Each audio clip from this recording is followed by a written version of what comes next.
Voilà une grande première sur Africa 24. Pendant l'émission, des couples se sont formés.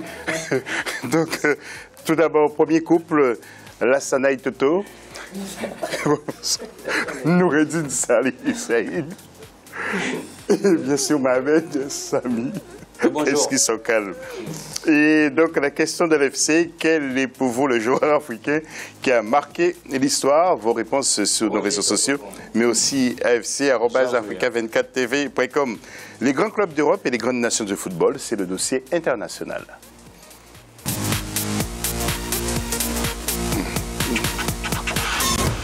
Alors, messieurs, je voudrais quand même qu'on fasse un clin d'œil à ces grands clubs qui ont marqué l'histoire du football européen, parce que nous sommes dans la partie internationale. Alors, j'avais cité Barcelone, Milan AC, Juventus, Bayern, Saint-Etienne, Dynamo de Kiev et Dynamo de Moscou, Ajax, le PSG, l'OM. Alors, Roger, avant de retrouver... Aussi. Le Bayern aussi. Avant de retrouver Lassana, Roger, votre point de vue sur les clubs qui ont été cités, est-ce que ce sont vraiment les clubs qui ont marqué l'Europe? Oui, l'Europe, c'est les clubs qui ont marqué. En plus, bon, Barcelone qui ont été champions. Et le Real, Bayern, par rapport avec le jeu cette équipe a fourni avec Guardiola comme entraîneur. Oui, là, pour une fois, je suis d'accord avec vous par rapport au choix que vous nous avez donné. Je vous demande surtout pas d'être d'accord avec moi. Sinon, donc, ça n'aura plus de sens, l'émission, monsieur Roger Toto. Lassana Camara. Moi, c'est le Milan AC qui m'a le plus impressionné depuis les années 90, parce qu'ils ont réinventé le football moderne avec Arrigo Sacchi. Donc, c'est une équipe que je supporte, c'est mon équipe, et c'est l'équipe qui m'a le plus impressionné. Oui. Noureddine Salih, vous n'allez pas me dire le Paris Saint-Germain, quand même, j'espère. Si, pourquoi pas. Non, je veux dire, si on peut dire dans l'itinéraire, dans le parcours de ces 30-40 dernières années, si on accepte le Barça, le Real et le Bayern de Munich, c'est des équipes qui étaient toujours présentes. Mais par contre, il y a des équipes qui avaient des apparitions par intermittence. Si on prend le Dynamo, si on prend l'Ajax d'Amsterdam de Cruyff qui a marqué les années 70. Donc il y a un cycle à des équipes où ils sont disparus de la circulation. Par contre, si on prend le Barça, le Real et le Bayern, c'est ça, les trois équipes là, avec le Real et le Barça, je pense que c'est des équipes qui ont quand même une institution, une personnalité, une présence, une formation. Et ils sont toujours là. Oui, mais j'ai l'impression que vous êtes contre les clubs français. Hein. Non. Monsieur Saïd Afizi, Saint-Etienne, le PSG, l'OM, non ça vous... Si, Saint-Etienne à un moment donné, mais moi, ce que je retiens, c'est les équipes qui ont apporté une philosophie du football nouvelle. Donc, l'a très bien dit, comme l'a dit Lassana, le Milan AC des années 90 avec Sacchi, l'Ajax Amsterdam, le Barça. Donc, toutes ces équipes-là, elles ont apporté quelque chose de nouveau dans le football. Et après, on peut regarder aussi le palmarès, mais ce qui compte, c'est la trace que laisse la philosophie de jeu. Oui, Mohamed et Sami, vous avez le droit à la parole aussi, hein. Mohamed d'abord. Oui, tout à fait. C'est vrai que les clubs, comme on l'a dit tout à l'heure, les clubs qui ont marqué, c'est surtout ceux qui ont influencé les jeux. Et aussi derrière, il y a toujours des grands techniciens derrière, comme Chassis, comme Johan Cruyff, etc. Donc chaque entraîneur a amené une certaine philosophie de jeu qui a été repris par toutes les équipes européennes. Donc c'est surtout cet aspect-là. Après, bon, dire que quelle équipe est la meilleure, bon, il faut voir par décennie peut-être, quoi. Vous avez parlé de Sacchi? Oui, j'ai parlé de Sacchi. Oui, effectivement. Bon, après, c'est les côtés. Ça peut être son côté obscur aussi. C'est vrai que c'est des choses qu'il faut dénoncer. Mais en parlant purement de football, c'est vrai qu'il a marqué à jamais le football. Sami, vous devez... Oui, quand même, on a oublié on a oublié aussi Liverpool à ce moment-là, si on parle des grands clubs qui ont gagné l'Europe. Liverpool, c'est quand même 5 des champions. C'est un peu les mettre de côté. Moi, je me mettrais même le Milan AC devant le Bayern de Munich. Le Milan AC, c'est quand même 7 des champions. Qui vous a le plus marqué à Liverpool? Moi, il y a un gars qui me faisait peur. Dites-moi. Kevin. Qui gagne? Ah, ça c'est pas ma génération qui gagne. Je connais de nom. Moi, le Liverpool qui m'a marqué, c'était plus celui de Gérard Rouillet avec vous voulez dire que nous sommes vieux par rapport à vous? Oui. Ah, bon, merci Sami. Nous allons enchaîner avec maintenant les grandes nations qui ont marqué ce football européen. Non, mondial, pardon. Je mets en un le Brésil, Roger Toto. Ouais. Ensuite, l'Angleterre, l'Italie, l'Espagne, il y a aussi la Suède, la Hongrie. Je mettrais l'Uruguay aussi, à l'époque. Oui. Allez-y. Oui, il y a le Brésil, l'Uruguay, L'Allemagne. L'Allemagne, oui. Oui, l'Allemagne. La France aussi. La France, oui, voilà, un bon moment, la France. Et les Suédois aussi. L'Espagne, oui. Les Suédois, je m'exprime. Oui, l'Espagne. Alors, il y a des équipes que je suis surpris. Vous n'aimez pas l'Amérique ou quoi? Et l'Argentine? On a obligé l'Argentine. J'ai cité l'Argentine. Ah, vous avez cité l'Argentine. Alors, la Sana? Moi, quand on parle de grande équipe de football, c'est le Brésil qui a mondialisé le football.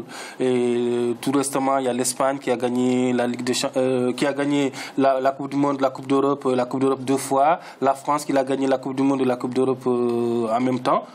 L'Allemagne. Brésil, 6 titres. L'Allemagne qui a une autre philosophie du jeu, qui n'est pas seulement le beau jeu, mais la victoire après le labeur. Oui, alors on a parlé aussi de la Hollande, Noureddine, avec Johan Cruyff, qui a entraîné le Barça aussi après sa carrière, qui a joué, mais qui a entraîné aussi. Parmi les grandes nations, quelles sont celles qui vous ont marqué, Noureddine? Si on voit l'itinéraire du football depuis le début du siècle dernier, c'était les pays américains et européens. Les Africains, à l'époque, ils étaient absents. Si on parle de l'Uruguay et l'Italie, par exemple, c'est en 1930-1934. Et après, c'est venu le temps de l'Angleterre, on va dire la Suède à quelques, mais il y a toujours une présence de l'équipe du Brésil. Quoi qu'on dit de cette équipe, il était toujours là, même si des générations, de la génération d'avant Pelé, la génération de Pelé, la génération de Zico, cette équipe de 82, c'est juste, on dit deux mots, on dit que c'est la meilleure équipe de tous les temps qui n'a rien gagné. Et après, il y a l'Argentine, on peut dire qu'il y a des équipes qui faisaient de la figuration. L'équipe de l'Espagne, vous parlez de l'équipe d'Espagne, n'a jamais été une équipe de l'Espagne, parce qu'il y avait toujours un problème de former cette équipe d'Espagne. Merci Nouvé. Je vous arrête parce qu'il faut que nous allions très vite. Alors, il y a l'Italie avec 3 gardiens qui m'ont marqué aussi, Dino Zoff, Zenga et aussi Buffon. Oui. Ouais. Donc surtout Buffon pour moi. Ouais, d'accord, parce que Zarraga je connaissais pas. Gianluigi Buffon, oui, c'est encore d'actualité quand on voit la saison qu'il fait actuellement. Il va jusqu'en finale de la Ligue des Champions, il fait des arrêts décisifs pour son équipe. C'est un top joueur, c'est une légende du football. Et je voulais aussi insister sur l'équipe de France. L'équipe de France, la génération 98, Euro 2000, tout bonnement exceptionnel. Ok. Donc Saïd, je vais vous arrêter parce qu'on a un autre sujet tout à l'heure. Mohamed et Samy, 2 petits mots, partagez-vous 20 secondes de parole. Alors, Buffon, on parlait de lui tout à fait. Il faut dire qu'il a été influencé quand même par un gardien africain qui s'appelle Thomas Kono, qui lui-même il a reconnu en disant que c'est lui qui lui a donné l'envie d'être gardien de but. Donc je voulais le citer parce que cette anecdote-là, personne n'est pas au courant. Le petit garçon de Buffon, il l'a appelé Thomas Kono. Thomas Kono. Oui, tout à fait. Ok. Samy, on me fait signe qu'il faut aller très vite. Oui. Vous aurez plus de temps de parole après le sujet. Plein feu sur la Côte d'Ivoire. Justement, la Côte d'Ivoire est sans entraîneur. Le sujet à vivre tout de suite avec Olivier Conan. Les éléphants de Côte d'Ivoire à la recherche d'un nouvel entraîneur. Le poste est vacant depuis le départ négocié du Français Hervé Renard au mois de mai 2015. Champion d'Afrique en titre, les éléphants attirent les grands noms du football mondial. La Fédération ivoirienne de football a enregistré 59 prétendants au poste de sélectionneur national le 15 juin 2015, date de clôture du dépôt des candidatures. Les jours à venir nous donneront maintenant le temps plus paisiblement de regarder les dossiers qui sont sur nos tables, parce qu'il y en a, et puis certainement de commencer à faire des auditions.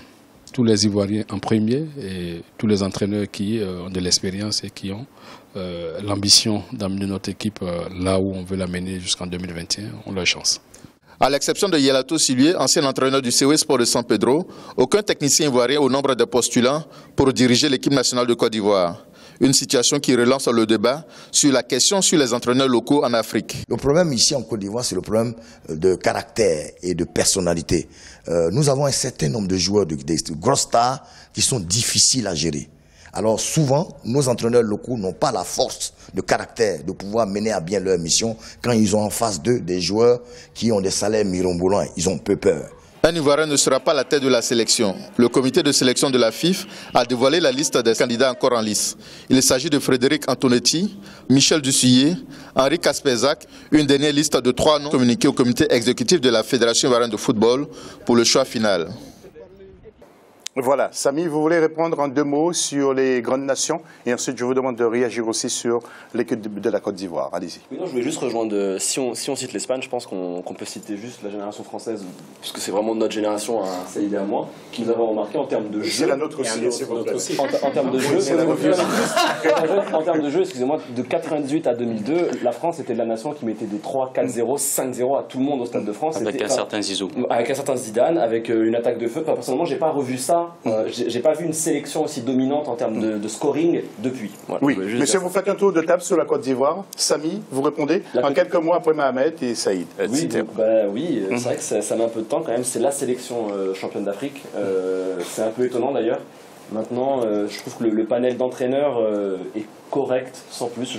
J'aurais cru de plus grands noms pour une sélection comme la Côte d'Ivoire. Donc un peu déçu, mais on n'a pas cité Frédéric Antonetti. Saïd l'a dit en off, je l'ai lu aussi, ce serait plutôt un des favoris. Ouais. Et le mien aussi. Bon.